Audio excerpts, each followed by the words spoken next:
Students, in this class we will talk about limitations of Ohm's law, means failure of Ohm's law.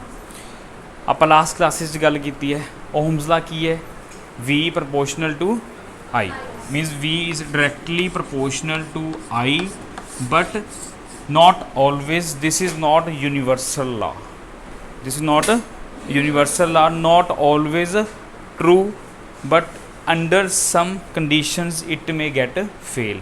ਉੱਥੇ ਕੀ ਹੋ ਜਾਂਦਾ, ਇਹ fail ਹੋ ਜਾਂਦਾ, ਹਰ ਜਗ੍ਹਾ 'ਤੇ ਅਪਲਾਈ ਇਹ ਨਹੀਂ ਹੁੰਦਾ। ਸਮਝ ਆਇਆ? ਇਹ ਕਦੋਂ ਅਪਲਾਈ ਹੁੰਦਾ ਹੈ? ਆਪਾਂ ਉਦੋਂ ਵੀ ਸਟੇਟਮੈਂਟ ਵੀ ਲਿਖਿਆ ਸੀ V proportion to I at constant special at constant temperature, ਕਿਉਂਕਿ ਆਪਾਂ ਲਾਸਟ ਕਲਾਸਿਸ 'ਚ ਗੱਲ ਕੀਤੀ ਹੈ ਕਿ ਟੈਂਪਰੇਚਰ ਇੱਕ ਇਹੋ ਜਿਹਾ ਪੈਰਾਮੀਟਰ ਹੈ ਜਿਹਦੇ ਇੰਕਰੀਜ਼ ਜਾਂ ਡਿਕਰੀਜ਼ ਕਰਨ ਦੇ ਨਾਲ ਰਜਿਸਟਿਵਿਟੀ ਮਟੀਰੀਅਲ ਦੀ ਘਟਦੀ ਵੱਧਦੀ ਹੈਗੀ ਹੈ।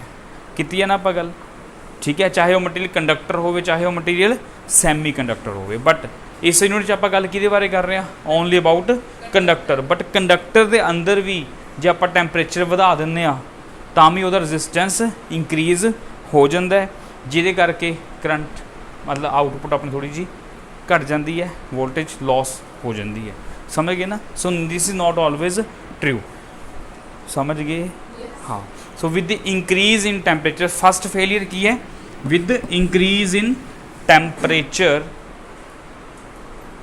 ठीक है। With increase in temperature at high temperature ohm's law strictly fail की हो जाता है, स्ट्रिक्टली फेल हो जाता है एट हाई टैंपरेचर ते जाके। क्यों? रीजन सुनो। जरूरी नहीं हैगा कि आप टैंपरेचर अंदरों वधा रहे हैं, इंक्रीज कर रहे हैं। फेल किमें हो जाता है? जिमें आप मटीरियल दे विच करंट इंक्रीज़ करी जाओ, की करी जाओ, करंट सप्लाई इंक्रीज़ करी जाओ, वोल्टेज वधाई जाओ, करंट वधी जाऊगा V प्रपोर्शन टू I। जो करंट बहुत ज़्यादा इंक्रीज़ हो जाता है, तुहानूं पता है हर कंडक्टर हर वायर हीट प्रोड्यूस करती है। समझ गए ना? वो वायर भी थोड़ी जी की हो जाती है, हीट अप हो जाती है। हीट अप क्यों हो जाती है? लॉस ऑफ एनर्जी करके। आप जी पोटेंशियल दे रहे हैं, वोल्टेज दे रहे हो, उस वायर च कंडक्टर च किहड़ी एनर्जी जा रही है? इलैक्ट्रिक एनर्जी जा रही है, ठीक है। Energy can never be created nor be destroyed. It can transfer from one form to या convert from one form to another form. यही है ना? सो आप इलैक्ट्रिक एनर्जी दे रहे हैं बट वो हीट कित्थों आ गई? समटाइम्स तुसीं सुनिया होगा वायर दे विचों, हैवी लोड वायर दे विचों करंट की आवाज़ भी आती है, आपां नूं सुणदी है। और साउंड एनर्जी कित्थों आ रही है? जे आपां मतलब अर्ली मॉर्निंग खेतों च जाइए, बड़ी बड़ी तारों के विचों आपां नूं साउंड सुनती है, कई बारी सुनती है ना।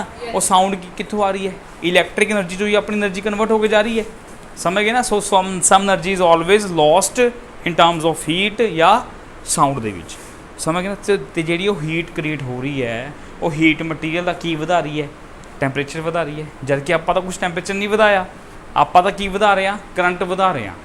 वोल्टेज ज़्यादा होने नाल करंट की आऊगा ज़्यादा, तो जिन्ना ज़्यादा करंट वधी जा रहा है टैंपरेचर भी की हो जाऊगा नाल अपने आप हीट करके वधी जाऊगा। और समझ गए? Heat मीनस temperature. टैंपरेचर जिन्ना वधी जाऊगा, टैंपरेचर वधन दे नाल रजिस्टेंस भी कंडक्टर दा वायर दा वधी जाऊगा ना। सो ये की हो जाता है? Ohm's law at high temperature ते जाके की हो जाता है? अपने कोले फेल हो जाता है। So suppose this is voltage, this is your output current, input voltage, ठीक है। स्ट्रेट लाइन केड़ी होगी? दिस इज स्ट्रेट लाइन, है ना? This is straight line. तो इनू आप कहने ओहम्स लॉ वैलिड है। तो दिस स्ट्रेट लाइन नू की कहने आप? लीनियर डिवाइस कहने ना, लीनियर डिवाइस। तो लीनियर डिवाइस नू आप की कहने ओहमिक डिवाइस, क्योंकि जेडे डिवाइसिस ओहम्स लॉ नू फॉलो करते ने that are called ohmic devices, ठीक है। लाइक मैटल्स, बट मैटल्स भी एट रूम टैंपरेचर, ज़्यादा टैंपरेचर वधान दे नाल प्रॉब्लम उन्हां च भी आ जाती है। यही लिमिटेशनस ने। समझ गए ना? तो जो आप टैंपरेचर वधावांगे V is not always proportional to I at high temperature जाके की हो जाता है? समवेयर हेयर आ चीज़ हो जाती है। समझ गए ना? सो ग्राफ की हो गया अपना? स्ट्रेट लाइन बनता की बन गया? नॉन लीनियर बन गया। ये क्यों बन गया?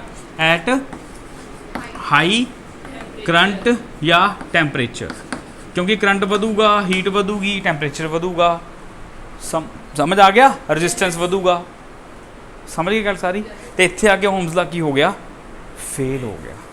सो आप सिंपल लिखना है with increase in temperature of all the metals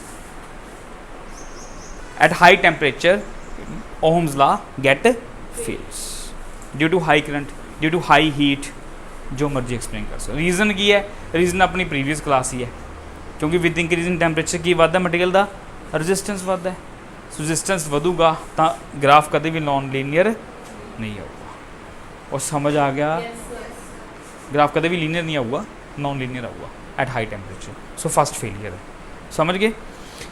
second failure की है, हुण सारी थ्योरी की है ओम्स लॉ दी कंडक्टर लई, तो हुण ये सैमी कंडक्टर ते तां अप्लाई नहीं हो सकता। सैमी कंडक्टर यूनिट किहड़ा अपना, यूनिट नंबर 9, लास्ट यूनिट जाके पढ़ांगे आपां, उत्थे रीजनस ये क्लीयर होणगे। पर इत्थे आपां लिख सकते हैं कि ohm's law fails to semiconductor devices. Semiconductor devices किहड़े, पीएन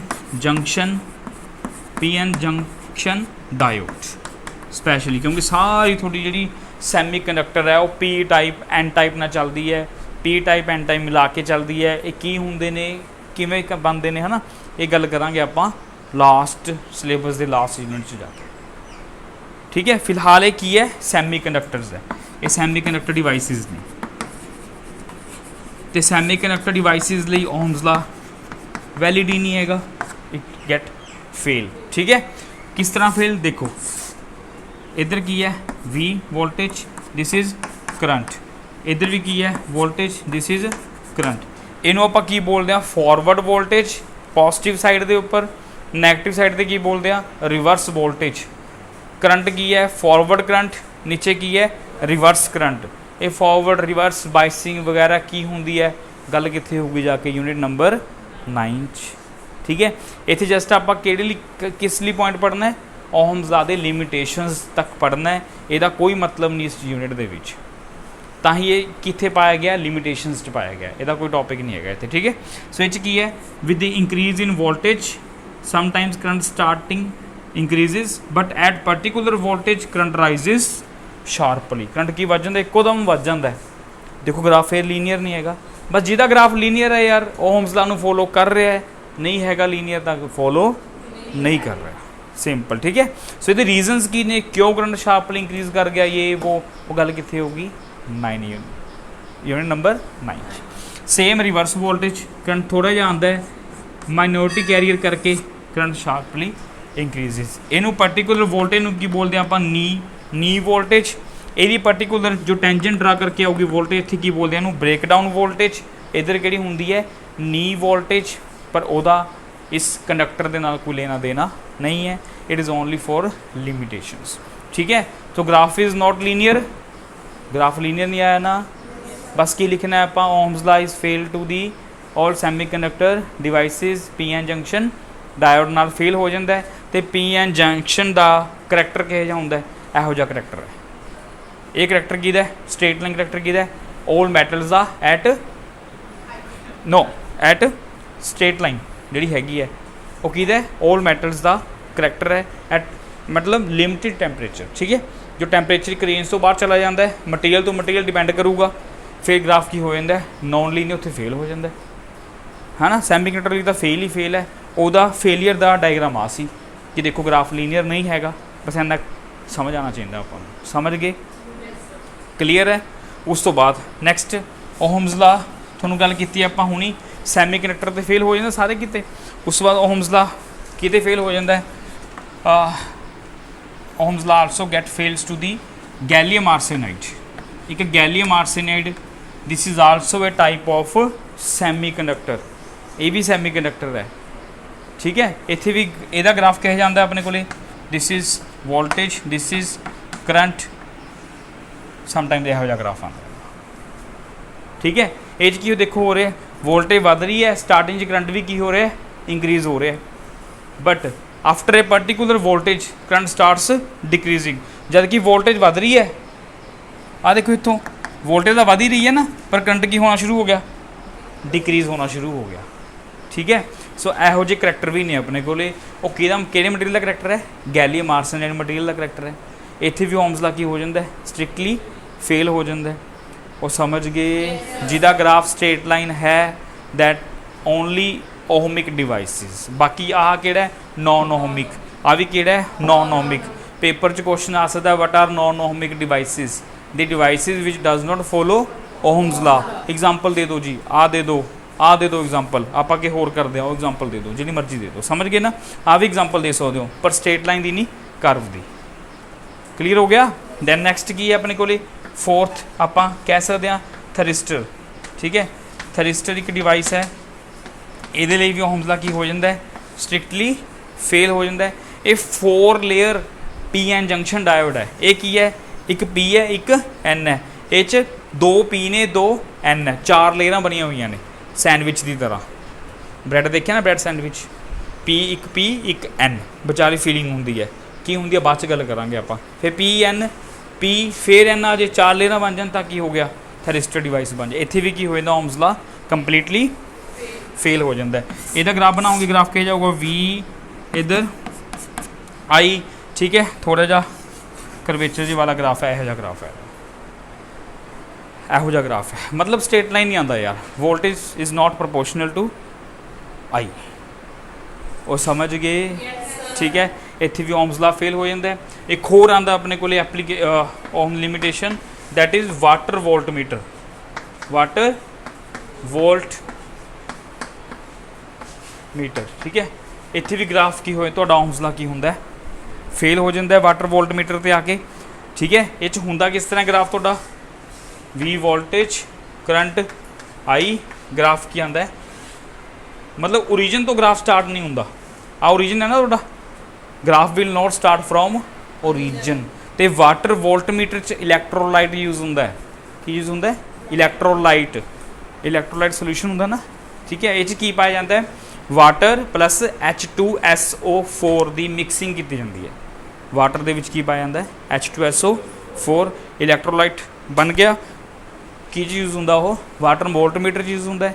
तो वो इलैक्ट्रोलाइट ओम्स लॉ फॉलो नहीं करता, बिकॉज H2SO4 का हाइड्रोजन तो ऑक्सीजन एक कैथोड को चला जाता है, एक एनोड को चला जाता है। ठीक है, वो बैक EMF क्रिएट करता है। की करता वो? Back EMF। मतलब समथिंग अराउंड 1.5 वोल्ट, 1.6 वोल्टेज का बैक EMF क्रिएट होंदा है।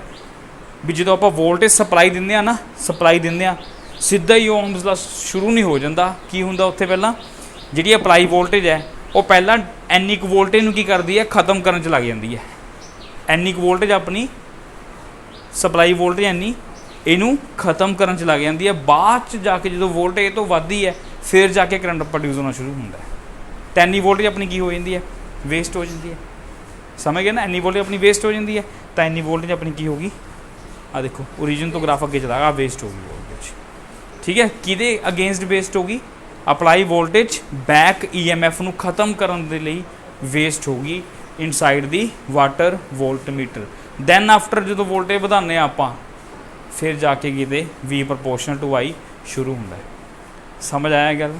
ठीक है, तो यह लिमिटेशनस ने। तुसी किहड़ियां भी लिमिटेशनस 3 4 5 लिमिटेशनस ने, होर भी ने, इन्नियां कर लो बहुत है। तो आप 2 3 4 कुछ आप लिख सकिए क्वेश्चन दे विच कि ओहमिक डिवाइसिस किहड़े ने। ठीक है, ओहमिक डिवाइसिस पूछा जाऊगा तो की लिखना है? All metals provided the temperature remains constant. Temperature remains constant होना चाहिए तो ओम्स लॉ वैलिड रहूगा। जो टैंपरेचर बढ़ाई जाओगे हीट वधी जाती है, रजिस्टेंस भी वधी जाता है, फिर ओम्स लॉ वैलिड कितों रहूगा? समझ गए ना? वो फेलियर चला जाता टॉपिक। वो समझ गए? ठीक है, समझ गए ना? तो इसी करके जाउल हीटिंग इफैक्ट जो क्रिएट होंदा है वो H=I²RT वो इत्थों ही क्रिएट होंदा है एट हाई टैंपरेचर पर जाके। ठीक है, ओके, समझ गए? Thank you.